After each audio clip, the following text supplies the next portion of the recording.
Right, distance between 2 points. I would like you to think about this. Now on an exam you may not feel that you have the time to think, and in that case that's fine. In that case you just use the distance formula that looks like this, x2 minus x1, oops, why am I putting the exponents here, x2 minus x1 squared plus y2 minus y1 squared. Fine, but I want you to think about this as being a triangle, because another one of your questions is going to be about a triangle. So this side is 3, this side is 4, and if you see a Pythagorean triple, you can just go ahead and write it like this and just say like that. 3, 4, 5 is a right triangle, and 5, 12, 13 is a right triangle, and any multiples of that, so like 6, 8, 10, anything like that. So if you see a Pythagorean triple, I'm totally happy if you recognize that. What about this one? The distance between 5 and 4 is 9, and the distance between 1 and 2 is 3. I guess it's on the wrong sides. This should be 9, this should be 3. It doesn't look like something we're familiar with, so let's go ahead and see what happens.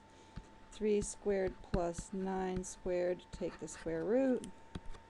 So what's 3 squared? 3 squared is 9. What's 9 squared? 81. So this is square root of 90. Alright, so just leave it like this. Just leave it, except I wrote it wrong. Did I?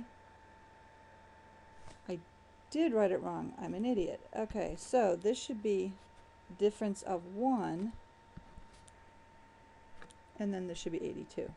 Sorry about that. Yep, so just leave the square root like that. What about this guy?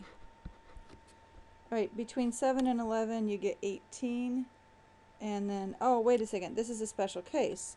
See, if the x's are the same, or if the y's are the same, you just have to find the difference. You just say, okay, because what happens is, think about the formula.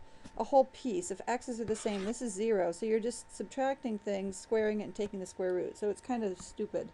But don't worry about the distance formula if the x's are the same, or if the y's are the same. Just go ahead and say 7 minus negative 11 is equal to 18. Okay. Next question. What's this one look like? So between negative 2 and 9, there's an 11. So that's going to be a distance of 11 in that direction. Between negative 6 and negative 14 is 8.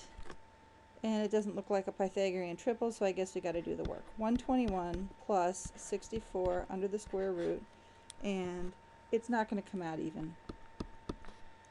How do I know? Well, because we already have the Pythagorean triples memorized. That's really the answer. You wouldn't know without experience.